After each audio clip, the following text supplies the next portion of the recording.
সুপ্রিয় শিক্ষার্থী বন্ধুরা, ম্যাথ উইথ জিএসআর ক্লাসে সবাইকে স্বাগতম।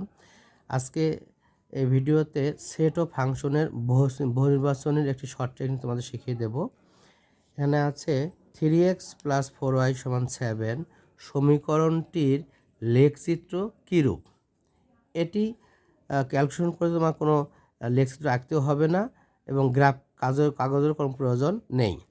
লক্ষ্য করবে শুধু এখানেই যে এই যে এখানে দেখো এক্স এর সূচক বা কোনো পাওয়ার সংখ্যা নেই, মানে এক্স এর পাওয়ার কোনো কথা না থাকা মানে 1 আছে।